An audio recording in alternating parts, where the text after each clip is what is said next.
Assalamualaikum warahmatullahi wabarakatuh. Perkenalkan, nama saya Reska Aulia Rahmah dari kelas 11-8, absen 28. Pada kesempatan kali ini, izinkan saya untuk mempresentasikan identitas nasional, yaitu bentuk negara, terkait sejarah pembentukan bentuk negara, yaitu Negara Kesatuan Republik Indonesia.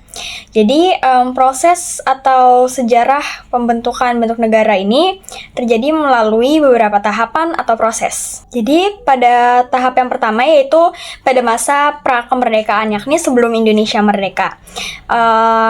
Pada saat itu, Indonesia terdiri dari banyak sekali kerajaan dan kesultanan.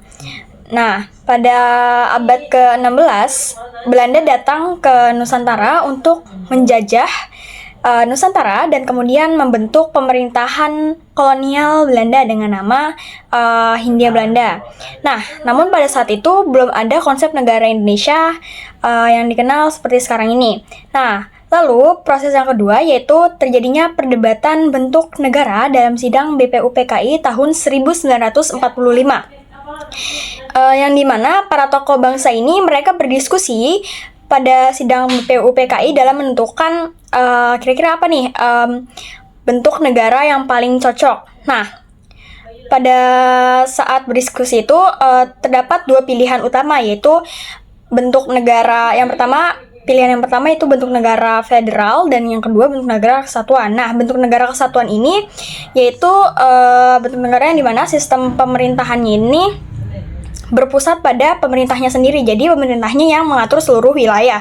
Nah, sementara kalau misalkan negara federal ini berarti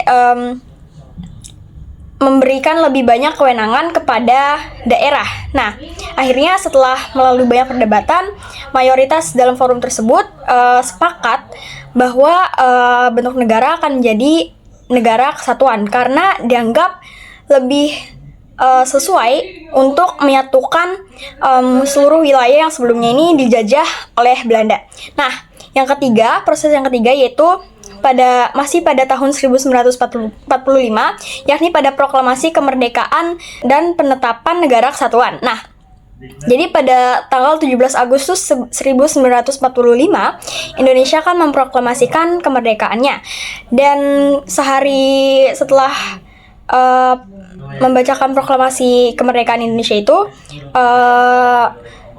PPKI mengesahkan Undang-Undang Dasar 1945 dan juga menetapkan Indonesia sebagai negara kesatuan dengan sistem pemerintahan presidensial. Nah, lalu pada tahun 1949 terjadi lagi nih pembentukan negara federal. Nah, kok bisa? Padahal sebelumnya kan sudah terbentuk negara kesatuan. Jadi setelah proklamasi itu, Belanda tidak mau nih mengakui kemerdekaan Indonesia dan masih berusaha untuk mencoba merebut kembali kekuasaan Belanda di Indonesia. Nah, sampai pada akhirnya terdapat tekanan internasional dari PBB dan Amerika Serikat. Nah, terhadap tindakan Belanda ini. Nah, akhirnya si Belanda ini bersedia nih untuk berunding kembali dalam konferensi meja bundar pada tahun 1949.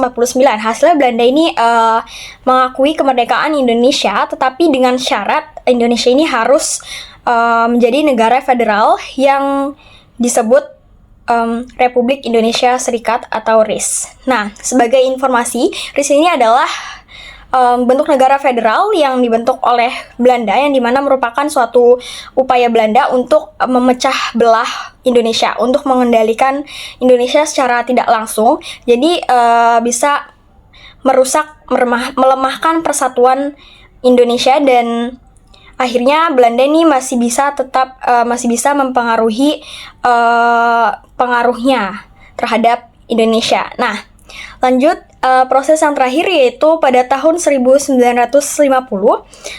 terjadinya penolakan dan kembalinya ke negara kesatuan. Nah, jadi sistem negara federal ini mendapatkan banyak penolakan dari rakyat karena dianggap sebagai strategi Belanda untuk memecah belah bangsa Indonesia. Nah, akibatnya banyak tuh daerah yang ingin kembali ke negara kesatuan. Nah, akhirnya pada 17 Agustus 1950, RIS resmi dibubarkan dan Indonesia kembali menjadi negara kesatuan Republik Indonesia sampai sekarang ini.